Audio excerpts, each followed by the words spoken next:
If you need to remove a domain from your GoDaddy CPanel web hosting, I'll walk you through the process step by step, and I'll also point out the important things you need to know before you click delete. This is a quick but important task, especially if you're cleaning up an old hosting account, moving a site to a different server, or simply removing a domain you no longer want attached to your CPanel plan.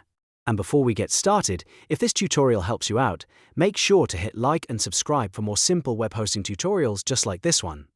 Alright, let's jump in. First, open your browser and go to your GoDaddy product page, then sign into your account.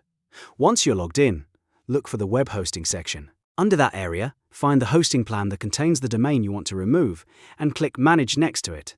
This will take you to the controls for that specific hosting account. From there, click CPanel Admin to open your CPanel dashboard. This is where you manage the different parts of your hosting account, including domains, files, databases, email, and more. Once CPanel loads, look for the Domains section. In that section, click Domains. This will show you a list of domains currently attached to the hosting account. Now locate the domain you want to remove from the list. Be careful here and make sure you select the correct one, especially if you have multiple domains connected to the same hosting plan. Next to that domain, click Manage. This opens the settings for that specific domain. Once you're inside the domain management area, look for the Remove Domain option and click it. CPanel will usually ask you to confirm the action, so take a moment to double-check everything before proceeding. If you're sure you want to remove it, confirm the removal, and that's it.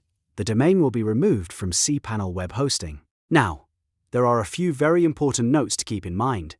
Removing a domain from CPanel does not cancel the domain registration itself. That means you still own the domain unless you separately manage or cancel it through your domain settings. Also, you cannot remove the primary domain from the hosting account. That one is usually locked in place because it's the main domain connected to the plan. Another important warning: if that domain is currently pointing to a live website, removing it from the hosting plan will take that site offline from this server. So before you remove anything, make sure you understand whether the website is active and whether it needs to be moved somewhere else first. So just to recap, you sign in to GoDaddy, open your web hosting plan, launch CPanel, go to Domains, choose the domain, click Manage, and then remove the domain after confirming. It's a simple process, but it's one you want to do carefully. If this video helped you, please give it a thumbs up, subscribe to the channel, and let me know in the comments if you want more GoDaddy and CPanel tutorials. Thanks for watching, and I'll see you in the next one.